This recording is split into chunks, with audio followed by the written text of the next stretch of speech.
Welcome to Affirm the Light. My name is Dwight, and today we are going to talk about a touchy subject, crisis mode. Luckily, there are some things we can do to help us stay out of this mode, and even if we do find ourselves in it, we have some tricks to get out. So first, let's talk about some helpful ways to keep from getting into crisis mode. How do you know if you are in crisis mode? Well, it's kind of like being on edge. You feel like everything is kind of tense and tight, like your muscles are all tensed up, your jaw might be clenched, you feel irritable. You don't really want to talk to anyone, but at the same time, you feel a sense of urgency, like you need to get everything done now. Your mind is racing, you're having trouble sleeping and concentrating, and you just feel overwhelmed. If that sounds like you, then chances are you may be in crisis mode. The first thing you can do is practice mindfulness and meditation. Now I know this one can be hard to implement for some people because it takes a lot of dedication and practice, but over time it does get easier and the benefits are well worth it. Mindfulness and meditation can help. You stay grounded in the moment and focused on your breath rather than letting your thoughts run wild. This can be helpful, especially when you start feeling stressed out or anxious. If you have not tried it, please do. This is actually a survival response our bodies go through when we are facing a perceived threat. It's like fight or flight, but staying in this state for long periods of time can be very detrimental to our mental and physical health. So we want to avoid it as much as possible. Another way to avoid crisis mode is setting realistic expectations for yourself. We all put ourselves into these really difficult situations by expecting way too much from ourselves, and then we get overwhelmed and burnt out. We start to feel behind and panicked, and then boom, we're in crisis mode. So instead, take some deep breaths, slow down, and make sure you have a healthy work-life balance. Try not to overdo it with too many activities, because sometimes we fill our days with so much that we forget to take breaks and refuel ourselves. Remember, taking care of yourself should be a top priority. Next is making sure you have a support system. Having someone to turn to when things get tough can make all the difference, whether it's a friend, family member, or therapist.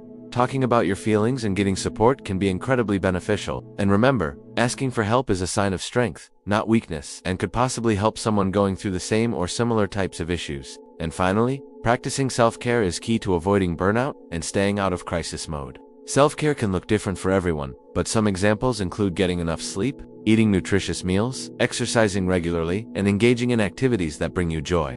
Taking care of yourself can help you manage stress and build resilience. So when things get tough, you'll be better equipped to handle them without falling into crisis mode. Now that we know some ways to avoid crisis mode, let's talk about what might put you into those chaotic places in the first place. Well, for starters, one common cause of crisis mode is an unhealthy lifestyle. And what I mean by that is not getting enough sleep, skipping meals, or not exercising. When you don't take care of your basic needs, your body goes into survival mode to protect you. Another big one is experiencing prolonged stress. So maybe you have a stressful job, or a difficult home life, or a bunch of financial problems. Whatever it is, if it's constantly getting to you, then it could activate crisis mode.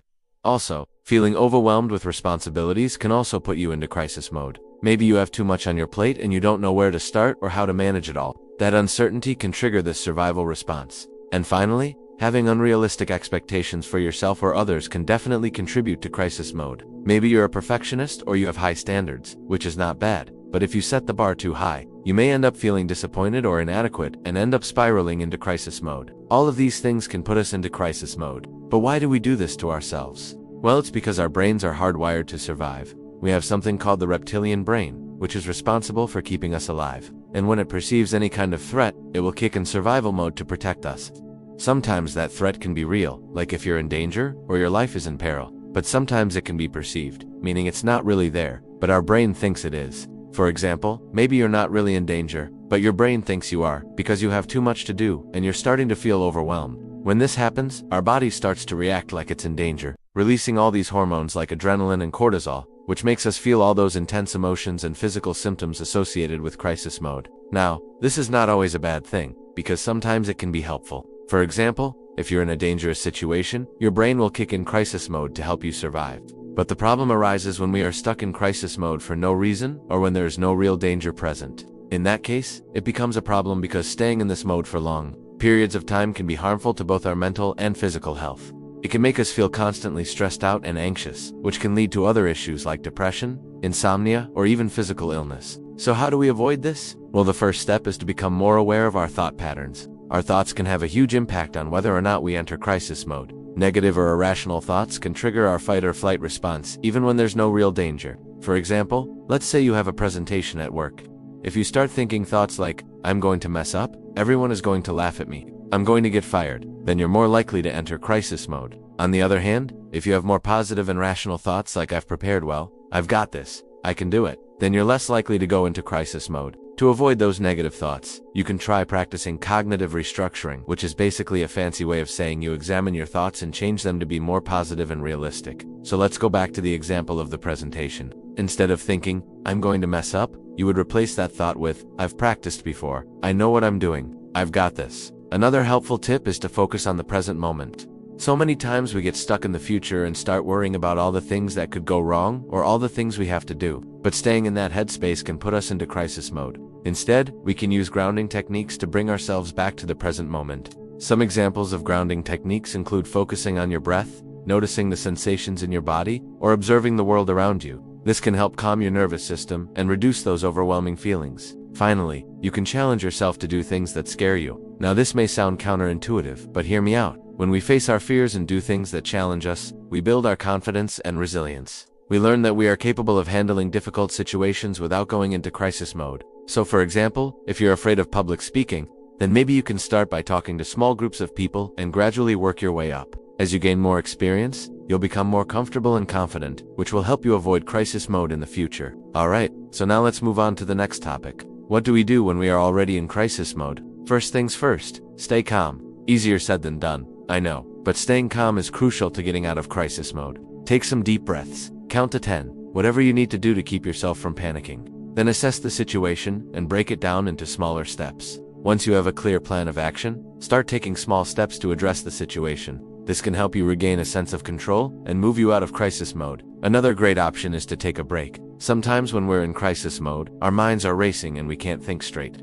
Taking a break can help us clear our heads and come back to the situation with a fresh perspective. During that break, do something enjoyable, like listening to music, going for a walk, or spending time with loved ones. Just make sure you set a timer so you don't get too distracted and end up wasting a lot of time. If you find yourself in crisis mode, reaching out for support can be incredibly helpful. Talk to a friend, family member, or therapist about what you're going through. They can offer a different perspective and help you see the situation more clearly. Plus, just knowing that you have someone to lean on can be comforting and reassuring. Alright, so now let's move on to another helpful tool. We talked about avoiding thoughts that put us into crisis mode. But what if you're already in crisis mode? How do you stop those thoughts? Well, the first thing you can do is become more aware of your thoughts and feelings. The first step to managing any problem is to acknowledge it. Take some time to sit with your thoughts and feelings and really understand what's going on. This can help you identify the triggers that are causing you to spiral into crisis mode. Once you've identified your triggers, you can start to develop coping mechanisms to deal with them. This might involve things like deep breathing exercises, progressive muscle relaxation, or positive self-talk. Find what works for you and practice it regularly. Another great option is to engage in activities that distract you from your thoughts. Sometimes when we're in crisis mode, our thoughts can feel like a record on repeat, making it hard to focus on anything else. Engaging in activities like reading, painting, or playing a sport can help break that cycle and give your mind a much-needed break. Okay, so we talked about what to do when we're in crisis mode and how to avoid those thoughts. But what if we have disturbing thoughts that pop up and we want to stop them from coming up in the first place? Well, the first thing you can do is to practice mindfulness. When we're focused on the present moment, we're less likely to dwell on the past or worry about the future. Engage in activities that bring you joy and help you live in the moment. Another great option is to limit exposure to upsetting material, whether it's news, social media, or conversations. Sometimes we expose ourselves to too much negativity and it can be overwhelming. Be mindful of what you consume and make sure it's balanced with positive and uplifting content. We've talked about how to avoid crisis mode, what puts us into crisis mode, and how to stop those disturbing thoughts. But what if we have these overwhelming and disturbing patterns in our lives? Like maybe we're constantly struggling with anxiety or panic attacks. Well, that's where professional help comes in. A therapist can help you understand the underlying causes of your anxiety and develop healthy coping mechanisms. They can teach you techniques like cognitive behavioral therapy, which has been proven effective in treating anxiety disorders. Don't hesitate to reach out for help. It's a sign of strength, not weakness. Alright, so that wraps up today's episode. Thank you so much for tuning in, and please like and share if this video was helpful. Until next time, I wish you all the best. Come back for more helpful tips and tricks for you and other loved ones.